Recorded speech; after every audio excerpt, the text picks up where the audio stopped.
ಸ್ನೇಹಿತರೆ ನಮಸ್ಕಾರ. ನಾನು ಗಣೇಶ್ ಪೂಜಾರಿ. ನನ್ನ ಕಾನೂನಿನ ತರಗತಿಗಳಿಗೆ ನಿಮ್ಮನ್ನು ಸ್ವಾಗತಿಸುತ್ತಿದ್ದೇನೆ.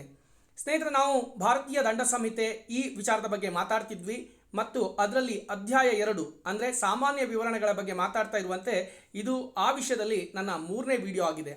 ನಾವು ಈಗಾಗಲೇ ಸೆಕ್ಷನ್ 6ರಿಂದ 20 ತನಕ ಕವರ್ ಮಾಡಿದ್ದೇವೆ.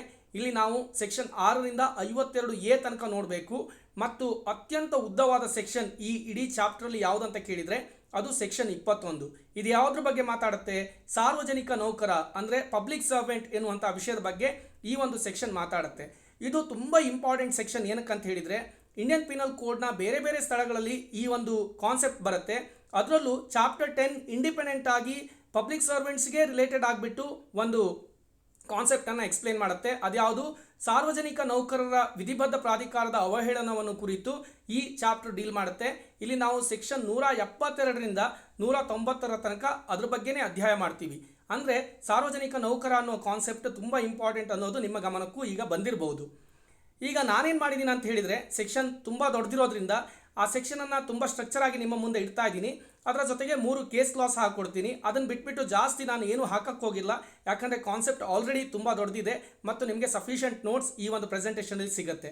ಅಷ್ಟು ಹೇಳ್ತಾ ನೋಡೋಣ ಪಬ್ಲಿಕ್ ಸರ್ವೆಂಟ್ ಅಂದರೆ ಸಾರ್ವಜನಿಕ ನೌಕರರು ಅಂದರೆ ಯಾರು ಅಂತ. ಭಾರತೀಯ ದಂಡ ಸಂಹಿತೆ ಸೆಕ್ಷನ್ 21 ಸಾರ್ವಜನಿಕ ನೌಕರ ಅಂದರೆ ಏನು ಅಂತ ಹೇಳೋದಕ್ಕೆ ಮೊದಲ ಸಾಲಲ್ಲಿ ಏನು ಹೇಳುತ್ತೆ? ಸಾರ್ವಜನಿಕ ನೌಕರ ಎಂಬ ಪದವು ಈ ಕೆಳಗಿನ ಯಾವುದೇ ವಿವರಣೆಗಳ ಅಡಿಯಲ್ಲಿ ಬರುವ ವ್ಯಕ್ತಿಯನ್ನು ಸೂಚಿಸುತ್ತದೆ. ಇಲ್ಲಿ ಆಸ್ ಮೆನಿ ಆಸ್ 12 ಕ್ಲಾಸಸ್ ಇದೆ. ಮೊದಲು 12 ಕ್ಲಾಸಸ್ ಇತ್ತು, ಈಗ ಅದರಲ್ಲಿ ಒಂದು ರಿಪೀಲ್ ಆಗಿದೆ. ಸೊ 11 ಕ್ಲಾಸಸ್ ಇದೆ. ಬಟ್ ಆದರೆ ನಿಮಗೆ 12 ನಂಬರ್ ನೋಡೋದಕ್ಕೆ ಸಿಗುತ್ತೆ. ಯಾಕಂದರೆ ಕ್ಲಾಸ್ 1 ರಿಮೂವ್ ಆಗಿದೆ, ಅಲ್ಲಿಂದ ಮುಂದಕ್ಕೆ ಕ್ಲಾಸ್ 2, 3 ಹಾಗೆ ಕಂಟಿನ್ಯೂ ಆಗುತ್ತೆ. ಇಲ್ಲಿ ಕ್ಲಾಸ್ 2 ಏನು ಹೇಳುತ್ತೆ? ಭಾರತದ ಮಿಲಿಟರಿ, ನೌಕಾ ಅಥವಾ ವಾಯುಪಡೆಗಳಲ್ಲಿ ನಿಯೋಜಿತ ಪ್ರತಿಯೊಬ್ಬ ಅಧಿಕಾರಿಯೂ ಸಹ ಪಬ್ಲಿಕ್ ಸರ್ವೆಂಟ್ ಅಥವಾ ಸಾರ್ವಜನಿಕ ನೌಕರ ಅಂತ ಕರೆಸ್ಕೊಳ್ತಾನೆ. ತುಂಬ ಕ್ಲಿಯರ್, ತುಂಬ ಈಸಿ. ಯಾರು? ಇಂಡಿಯನ್ ಆರ್ಮಿ, ನೇವಿ ಮತ್ತು ಏರ್ ಫೋರ್ಸ್ಗಳಲ್ಲಿ ಕಮಿಷನ್ಡ್ ಆಫೀಸರ್ ಆಗಿ ಯಾರೆಲ್ಲ ಇರ್ತಾರಲ್ಲ ಅವರೆಲ್ಲರೂ ಸಹ ಪಬ್ಲಿಕ್ ಸರ್ವೆಂಟ್ ಅಂತ ಕನ್ಸಿಡರ್ ಆಗ್ತಾರೆ. ಇನ್ನು 3ನೆಯ ಕ್ಲಾಸ್ ಏನು ಹೇಳುತ್ತೆ? ಸ್ವತಃ ಅಥವಾ ಯಾವುದೇ ವ್ಯಕ್ತಿಗಳ ನಿಕಾಯದ ಸದಸ್ಯರಾಗಿ ಯಾವುದೇ ತೀರ್ಪಿನ ಕಾರ್ಯಗಳನ್ನು ನಿರ್ವಹಿಸಲು ಕಾನೂನಿನಿಂದ ಅಧಿಕಾರ ಹೊಂದಿರುವ ಯಾವುದೇ ವ್ಯಕ್ತಿ ಸೇರಿದಂತೆ ಪ್ರತಿಯೊಬ್ಬ ನ್ಯಾಯಾಧೀಶರು ಸಹ ಪಬ್ಲಿಕ್ ಸರ್ವೆಂಟ್ ಅಂತ ಹೇಳ್ತಾರೆ. ಇಲ್ಲಿ ನಾವು ಅರ್ಥ ಮಾಡ್ಕೊಳ್ಬೇಕು, ನ್ಯಾಯಾಧೀಶರುಗಳ ಗುಂಪನ್ನು ಈ ಒಂದು ಕ್ಲಾಸ್ ರೆಫರ್ ಮಾಡ್ತಾ ಇದೆ. ನ್ಯಾಯಾಧೀಶರು ಯಾರು ಅನ್ನೋದನ್ನು ಆಲ್ರೆಡಿ ನಾವು ಸೆಕ್ಷನ್ 19ನಲ್ಲಿ ಅರ್ಥ ಮಾಡ್ಕೊಂಡಿದ್ದೀವಿ. ಅವರೆಲ್ಲರೂ ಸಹ ಪಬ್ಲಿಕ್ ಸರ್ವೆಂಟ್ ಅನ್ನೋದನ್ನು ಕ್ಲಾಸ್ 3 ಕನ್ಫರ್ಮ್ ಮಾಡುತ್ತೆ. ಇಲ್ಲಿ ಹೈಕೋರ್ಟ್ ಮತ್ತು ಸುಪ್ರೀಂ ಕೋರ್ಟ್ನ ನ್ಯಾಯಾಧೀಶರೂ ಸಹ ಪಬ್ಲಿಕ್ ಸರ್ವೆಂಟ್ ಹೌದೋ ಅಲ್ವೋ ಏನೋ ಬಗ್ಗೆ ಒಂದು ಕೇಸ್ ಲಾ ಇದೆ. ಅದು K Veeraswamy versus union of India. ಇದರಲ್ಲಿ ಸುಪ್ರೀಂ ಕೋರ್ಟ್ ಹೇಳ್ತು, ಹೌದು, ಹೈಕೋರ್ಟ್ ಮತ್ತು ಸುಪ್ರೀಂ ಕೋರ್ಟಿನ ನ್ಯಾಯಾಧೀಶರುಗಳು ಸಹ ಸಾರ್ವಜನಿಕ ನೌಕರರು ಅಂದರೆ ಪಬ್ಲಿಕ್ ಸರ್ವೆಂಟ್ ಅಂತ ಕನ್ಫರ್ಮ್ ಮಾಡ್ತು. ಈ ಕೇಸ್ ಲಾವನ್ನು ನೀವು ನೆನ್ಪಿಟ್ಕೊಳ್ಳಿ. ಇನ್ನು 4ನೇ ಕ್ಲಾಸ್ ಯಾರ ಬಗ್ಗೆ ಮಾತಾಡುತ್ತೆ? ನ್ಯಾಯಾಲಯದ ಪ್ರತಿಯೊಬ್ಬ ಅಧಿಕಾರಿಯು. ಯಾರು ನ್ಯಾಯಾಲಯದ ಅಧಿಕಾರಿಗಳು? Court of justice. ನಿಮ್ಗೆ ಗೊತ್ತಿರಬೇಕು, ಸೆಕ್ಷನ್ 20ಯಲ್ಲಿ ಅರ್ಥ ಮಾಡ್ಕೊಂಡ್ವಿ. ನ್ಯಾಯಾಲಯ ಅಂದರೆ ಕೋರ್ಟ್ ಆಫ್ ಜಸ್ಟಿಸ್ ಅನ್ನು ನಾವು ಅರ್ಥ ಮಾಡ್ಕೊಂಡ್ವಿ. ಅಲ್ಲಿ ಕೆಲಸ ಮಾಡೋ ಪ್ರತಿಯೊಬ್ಬ ಅಧಿಕಾರಿಯೂ ಸಹ ಸಾರ್ವಜನಿಕ ನೌಕರ ಅಂತ ಹೇಳ್ತಾರೆ. ಯಾರನ್ನೆಲ್ಲ ಸೇರಿಸ್ತಾರೆ? ಲಿಕ್ವಿಡೇಟರ್, ರಿಸೀವರ್ ಮತ್ತು ಕಮಿಷನರು ಸೇರಿದಂತೆ ಇನ್ನು ಕೆಳಗಡೆ ಲಿಸ್ಟೇ ಕೊಟ್ಬಿಟ್ಟಿದ್ದಾರೆ. ಯಾವುದೆಲ್ಲ? ಯಾವುದೇ ಕಾನೂನು ಅಥವಾ ಸತ್ಯದ ಬಗ್ಗೆ ತನಿಖೆ ನಡೆಸುವುದು ಅಥವಾ ವರದಿ ಮಾಡುವಂಥವರು, ಅಥವಾ ಯಾವುದೇ ಡಾಕ್ಯುಮೆಂಟ್ ತಯಾರಿಸೋದು, ದೃಢೀಕರಿಸೋದು ಅಥವಾ ಅದನ್ನು ಇಡುವಂಥವರು, ಅಥವಾ ಯಾವುದೇ ಆಸ್ತಿಯ ಉಸ್ತುವಾರಿ ವಹಿಸುವುದು ಅಥವಾ ವಿಲೇವಾರಿ ಮಾಡುವುದು, ಅಥವಾ ಯಾವುದೇ ನ್ಯಾಯಾಂಗ ಪ್ರಕ್ರಿಯೆಯನ್ನು ಕಾರ್ಯಗತಗೊಳಿಸುವುದು, ಅಥವಾ ಯಾವುದೇ ಪ್ರಮಾಣ ವಚನವನ್ನು ನೀಡುವುದು ಅಥವಾ ವ್ಯಾಖ್ಯಾನಿಸುವುದು, ಅಥವಾ ನ್ಯಾಯಾಲಯದಲ್ಲಿ ಆದೇಶವನ್ನು ಕಾಪಾಡೋದು ಮತ್ತು ನ್ಯಾಯಾಲಯದಿಂದ ಕರ್ತವ್ಯ ನಿರ್ವಹಿಸಲು ವಿಶೇಷವಾಗಿ ಅಧಿಕಾರ ಪಡೆದ ಪ್ರತಿಯೊಬ್ಬ ವ್ಯಕ್ತಿಯೂ ಸಹ ಪಬ್ಲಿಕ್ ಸರ್ವೆಂಟ್ ಅಂತೇಳಿ 4ನೆಯ ಕ್ಲಾಸ್ ಕವರ್ ಮಾಡುತ್ತೆ. ಇನ್ನು 5ನೇ ಕ್ಲಾಸ್ ಏನು ಹೇಳುತ್ತೆ? ನ್ಯಾಯಾಧೀಶರು ಅಥವಾ ಸಾರ್ವಜನಿಕ ನೌಕರರಿಗೆ ಸಹಾಯ ಮಾಡುವ ಪ್ರತಿಯೊಬ್ಬ ನ್ಯಾಯಾಧೀಶರು, ಮೌಲ್ಯಮಾಪಕರು ಅಥವಾ ಪಂಚಾಯತ್ ಸದಸ್ಯರು. ಇಲ್ಲಿ ಜ್ಯೂರಿಮನ್, ಅಸೆಸರ್ ಅಥವಾ ಪಂಚಾಯತ್ ಸದಸ್ಯರು ಯಾರಿದ್ದಾರೆ ಅವರು ನ್ಯಾಯಾಧೀಶರು ಅಥವಾ ಸಾರ್ವಜನಿಕ ನೌಕರಿಗೆ ಸಹಾಯ ಮಾಡ್ತಾ ಇದ್ದಾರೆ ಅಂದರೆ ಅಂಥ ವ್ಯಕ್ತಿಗಳು ಸಹ ಪಬ್ಲಿಕ್ ಸರ್ವೆಂಟ್ ಅಂದರೆ ಸಾರ್ವಜನಿಕ ನೌಕರ ಅಂತ ಕನ್ಸಿಡರ್ ಆಗ್ತಾರೆ. ಇನ್ನು ಕ್ಲಾಸ್ 6 ಮಧ್ಯಸ್ಥಗಾರರು ಅಥವಾ ಆರ್ಬಿಟ್ರೇಟರ್ಸ್ ಬಗ್ಗೆ ಮಾತಾಡುತ್ತೆ ಮತ್ತು ಹೇಳುತ್ತೆ, ಯಾವುದೇ ನ್ಯಾಯಾಧೀಶರು ಅಥವಾ ಯಾವುದೇ ಸಮರ್ಥ ಸಾರ್ವಜನಿಕ ಪ್ರಾಧಿಕಾರದಿಂದ ನಿರ್ಧಾರ ಅಥವಾ ವರದಿಗಾಗಿ ಯಾವುದೇ ಕಾರಣ ಅಥವಾ ವಿಷಯವನ್ನು ಉಲ್ಲೇಖಿಸಿರುವ ಪ್ರತಿಯೊಬ್ಬ ಮಧ್ಯಸ್ಥ ಅಥವಾ ಇತರ ವ್ಯಕ್ತಿ ಇವರುಗಳನ್ನು ಸಹ ಪಬ್ಲಿಕ್ ಸರ್ವೆಂಟ್ ಅಂದರೆ ಸಾರ್ವಜನಿಕ ನೌಕರರು ಅಂತ ಕನ್ಸಿಡರ್ ಮಾಡ್ತೀವಿ. ಇನ್ನು ಏಳನೇದು ತುಂಬ ಸುಲಭ, ಯಾವುದೇ ವ್ಯಕ್ತಿಯನ್ನು ಬಂಧನದಲ್ಲಿಡಲು ಅಧಿಕಾರ ಹೊಂದಿರುವ ಪ್ರತಿಯೊಬ್ಬ ವ್ಯಕ್ತಿಯು, ಯಾರನ್ನಾದರೂ ಕನ್ಫೈನ್ ಮಾಡೋ ಅಧಿಕಾರ ಇದೆ ಅಂತ ಹೇಳಿದರೆ ಅಂತಹ ವ್ಯಕ್ತಿಗಳೆಲ್ಲರನ್ನೂ ಸಹ ನಾವೇನಂತ ಹೇಳ್ತೀವಿ, ಸಾರ್ವಜನಿಕ ನೌಕರ ಅಥವಾ ಪಬ್ಲಿಕ್ ಸರ್ವೆಂಟ್ ಅಂತ ಹೇಳ್ತೀವಿ. ಇನ್ನು ಎಂಟನೇದು, ಗೌರ್ಮೆಂಟಿಂದ ಅಪಾಯಿಂಟ್ ಆಗಿರುವಂಥ ಆಫೀಸರ್ಸ್ ಬಗ್ಗೆ ಮಾತಾಡುತ್ತೆ ಮತ್ತು ಹೇಳುತ್ತೆ ಸರ್ಕಾರದ ಪ್ರತಿಯೊಬ್ಬ ಅಂತಹ ಅಧಿಕಾರಿಗಳು ಯಾರ ಕರ್ತವ್ಯವು ಅಂತಹ ಅಧಿಕಾರಿಗಳಾಗಿ ಏನೆಲ್ಲ ಮಾಡ್ತಾರೆ, ಅವರು ಅಪರಾಧಗಳನ್ನು ತಡೆಗಟ್ಟುವಂಥವರು ಅಥವಾ ಅಪರಾಧಗಳ ಬಗ್ಗೆ ಮಾಹಿತಿಯನ್ನು ನೀಡುವಂಥವರು ಅಥವಾ ಅಪರಾಧಿಗಳನ್ನು ನ್ಯಾಯಾಲಯಕ್ಕೆ ತರುವಂಥವರು ಅಥವಾ ಸಾರ್ವಜನಿಕ ಆರೋಗ್ಯ, ಸುರಕ್ಷತೆ ಅಥವಾ ಅನುಕೂಲತೆಗಳನ್ನು ರಕ್ಷಿಸುವಂಥವ್ರು ಇದ್ದಾರಲ್ಲ, ಅಂತಹ ಗೌರ್ಮೆಂಟ್ ಅಪಾಯಿಂಟೆಡ್ ಎಲ್ಲ ಆಫೀಸರ್ಸ್ಗಳು ಸಹ ಯಾರಾಗಿರ್ತಾರೆ, ಪಬ್ಲಿಕ್ ಸರ್ವೆಂಟ್ ಅಂದರೆ ಸಾರ್ವಜನಿಕ ನೌಕರರು ಆಗಿರ್ತಾರೆ. ಇಲ್ಲಿ ಕ್ಲಾಸ್ 8 ಸರ್ಕಾರದಿಂದ ಅಪಾಯಿಂಟ್ ಆಗಿರೋ ಆಫೀಸರ್ಸ್ ಬಗ್ಗೆ ಮಾತಾಡುತ್ತೆ. ಆದರೆ ಕ್ಲಾಸ್ 9 ಮತ್ತು 10 ಅಧಿಕಾರಿಗಳ ಬಗ್ಗೆ ಮಾತಾಡುತ್ತೆ. ಇಲ್ಲಿ ಗೌರ್ಮೆಂಟ್ ಅಪಾಯಿಂಟೆಡ್ ಅಂತ ಹೇಳಲ್ಲ.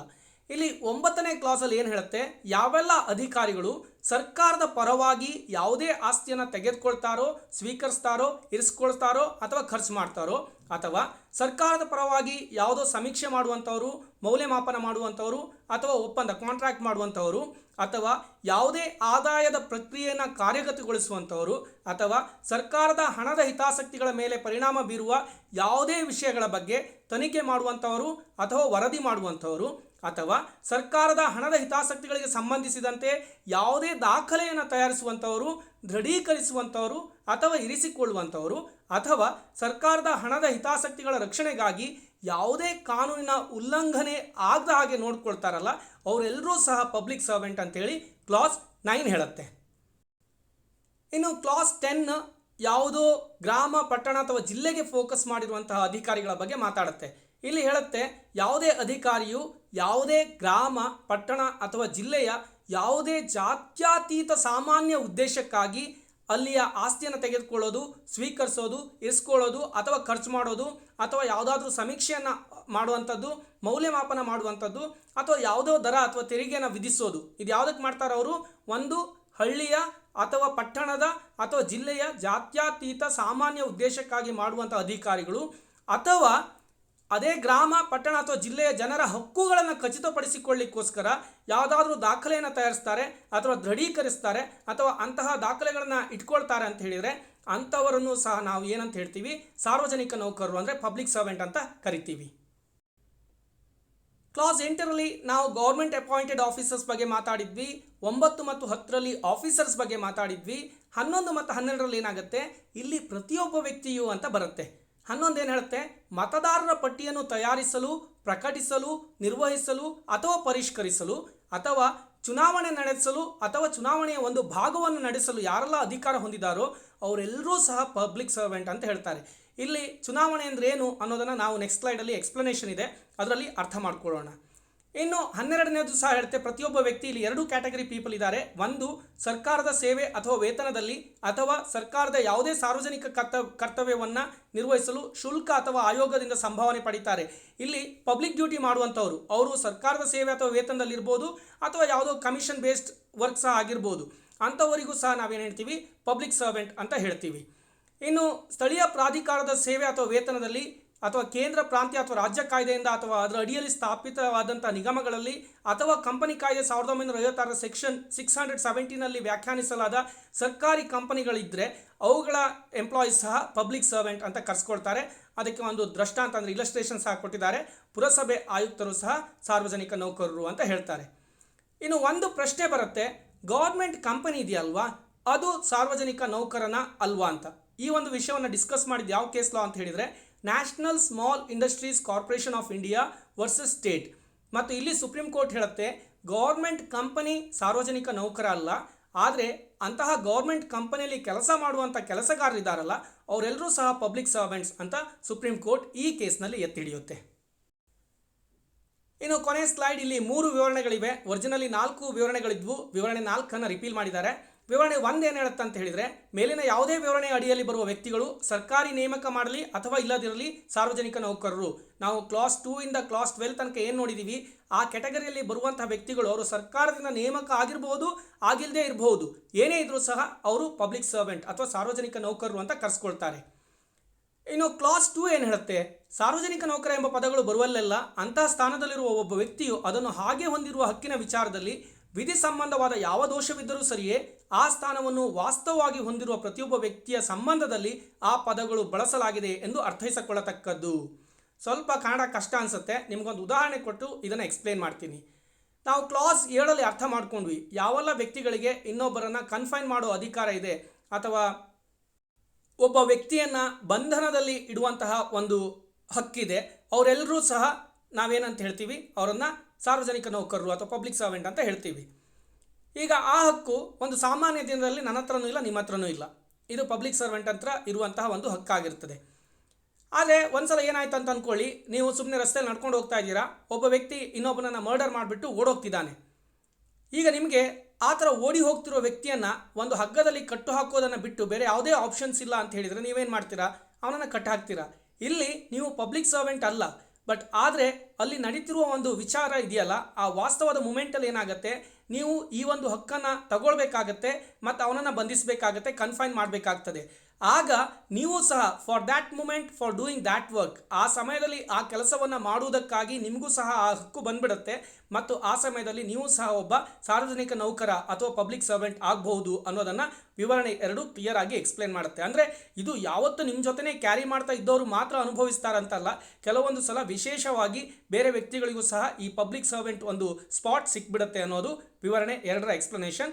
ಇನ್ನು ವಿವರಣೆ 3 ಚುನಾವಣೆ ಅಂದರೆ ಏನು ಅಂತ ಕೊಟ್ಟಿದೆ, ದಯವಿಟ್ಟು ಓದ್ಕೊಳ್ಳಿ. ಕೊನೆಯದಾಗಿ ಒಂದು ಕೇಸ್ ಲಾ, ತುಂಬ ಇಂಟ್ರೆಸ್ಟಿಂಗ್ ಕೇಸ್ ಲಾ, ಅದು Union of India versus Ashok Kumar Mitra. ಈ ಕೇಸ್ ಲಾ ಏನಕ್ಕೆ ತುಂಬ ಇಂಪಾರ್ಟೆಂಟ್ ಅಂತ ಹೇಳಿದರೆ, ಇಲ್ಲಿ ಸುಪ್ರೀಂ ಕೋರ್ಟ್ ಒಂದು ಜಮ್ಮು ಕಾಶ್ಮೀರದ ಕೇಸನ್ನು ರೆಫರ್ ಮಾಡುತ್ತೆ. ನೆನ್ಪಿಟ್ಕೊಳ್ಳಿ, 2019ರ ಜಮ್ಮು ಕಾಶ್ಮೀರ್ ರೀಆರ್ಗನೈಸೇಷನ್ ಆ್ಯಕ್ಟ್ ಬರೋದಕ್ಕೂ ಮೊದಲು ಜಮ್ಮು ಕಾಶ್ಮೀರದಲ್ಲಿ ಯಾವ ಆ್ಯಕ್ಟ್ ಇತ್ತು, ಪೀನಲ್ ಕೋಡ್ ಬದಲು ನಮ್ಮ ಇಂಡಿಯನ್ ಪೀನಲ್ ಕೋಡ್ ಇರಲಿಲ್ಲ, ಅಲ್ಲಿ ರಣಬೀರ್ ಪೀನಲ್ ಕೋಡ್ ಇತ್ತು, ಓಕೆನಾ. ಆದರೆ ಇದು ಆಲ್ಮೋಸ್ಟ್ ಕಾಪಿ ಪೇಸ್ಟ್, ನಮ್ದೇನಿದೆ ಅಲ್ಲೂ ಸಹ ಅದೇ ಇರೋದು. ಸೆಕ್ಷನ್ 21 ಅಲ್ಲಿ ಸಹ ಸಾರ್ವಜನಿಕ ನೌಕರರ ಬಗ್ಗೆ ಮಾತಾಡ್ತದೆ. ಮತ್ತು ಹಾಗೊಂದು ಕೇಸು ಯಾವುದು, CBI ವರ್ಸಸ್ ದೋಗ್ರಾ ಅನ್ನೋ ಕೇಸಲ್ಲಿ ಜಮ್ಮು ಕಾಶ್ಮೀರ ಹೈಕೋರ್ಟ್ ಹೇಳುತ್ತೆ ಏನು, ಈ ಇನ್ಸೂರೆನ್ಸ್ ಕಂಪನಿಯಲ್ಲಿ ಎಂಪ್ಲಾಯೀಸ್ ಇರ್ತಾರಲ್ಲ, ಅವರು ಪಬ್ಲಿಕ್ ಸರ್ವೆಂಟ್ ಅಲ್ಲ ಅಂತ ಹೇಳಿರ್ತಾರೆ. ಆ ಕೇಸ್ ಲಾವನ್ನು ರೆಫರಲ್ಲಿ ಇಟ್ಕೊಂಡು ಭಾರತದ ಒಂದು ಹೈಕೋರ್ಟು ಏನು ಹೇಳುತ್ತೆ, branch manager of Bank of India ಅವರು ಸಹ ಏನಲ್ಲ ಪಬ್ಲಿಕ್ ಸರ್ವೆಂಟ್ ಅಲ್ಲ ಅಂತ ಹೇಳುತ್ತೆ. ಆದರೆ ಸುಪ್ರೀಂ ಕೋರ್ಟ್ ಅದಕ್ಕೆ ಚೀಮಾರಿ ಆಗ್ತಾ ಹೇಳುತ್ತೆ, ಇಲ್ಲ ನೀವು ರಾಂಗ್ ರೆಫರೆನ್ಸ್ ತಗೊಂಡಿದ್ದೀರಾ, ಆ ರೀತಿ ಯೂಸ್ ಮಾಡಬಾರ್ದು, ಇಲ್ಲಿ branch manager of Bank of India is also public servant ಅಂತ Supreme Court Union of India versus Ashok Kumar Mitra case ಲಾದಲ್ಲಿ ಎತ್ತಿ ಹಿಡಿಯುತ್ತೆ. ಇಲ್ಲಿ ಆಂಗ್ಲ ಭಾಷೆಯಲ್ಲಿರುವ ಸೆಕ್ಷನನ್ನು ಕನ್ನಡಕ್ಕೆ ತರ್ಜುಮೆ ಮಾಡುವಂತಹ ಪ್ರಯತ್ನ ಮಾಡಿದ್ದೇನೆ. ಆ ಪ್ರಯತ್ನದಲ್ಲಿ ಸಾಕಷ್ಟು ತಪ್ಪುಗಳು ಸಹ ಇರ್ಬೋದು, ನನ್ನಿಂದ ಆದಷ್ಟು ತಪ್ಪುಗಳು ಆಗದ ಹಾಗೆ ನೋಡ್ಕೊಂಡಿದ್ದೇನೆ. So it is always better ನೀವು ಸಹ ಇಂಗ್ಲೀಷನ್ನು ಒಮ್ಮೆ ರೆಫರ್ ಮಾಡಿ ಮತ್ತು ಇಂಗ್ಲೀಷ್ನಲ್ಲಿ ಕಾನೂನುಗಳನ್ನು ಆಗಾಗ ಓದ್ತಾ ಇರಿ, ವೊಕ್ಯಾಬುಲರಿ ಇಂಪ್ರೂವ್ ಮಾಡ್ಕೊಳ್ಳಿ. ಯಾಕಂದರೆ ಮುಂದೆ ನಿಮ್ಮ ಲೀಗಲ್ ಲೈಫ್ನಲ್ಲಿ ಇಂಗ್ಲೀಷ್ ಲ್ಯಾಂಗ್ವೇಜ್ ಸಹ ಒಂದು ಇಂಪಾರ್ಟೆಂಟ್ ಆಸ್ಪೆಕ್ಟ್ ಆಗೋದ್ರಿಂದ ಆ ಒಂದು ಅಂಶವನ್ನು ಗಮನದಲ್ಲಿ ಇಟ್ಕೊಳ್ಳಿ ಅಂತ ಹೇಳ್ತಾ ಈ ಒಂದು ಪ್ರೆಸೆಂಟೇಷನನ್ನು ನಿಶಾನ್ಗೆ ಹ್ಯಾಂಡ್ ಓವರ್ ಮಾಡ್ತಾ ಇದ್ದೇನೆ. ಇವರು ಸಹ ನಮ್ಮ ಚಾನಲನ್ನು ಸಬ್ಸ್ಕ್ರೈಬ್ ಮಾಡಿದ್ದಾರೆ. ನಮ್ಮ ಚಾನಲನ್ನು ಸಬ್ಸ್ಕ್ರೈಬ್ ಮಾಡಿ, ನಮ್ಮ ವಿಡಿಯೋಗಳನ್ನು ಲೈಕ್, ಶೇರ್ ಮತ್ತು ಕಮೆಂಟ್ ಮಾಡಿ. ಧನ್ಯವಾದಗಳು.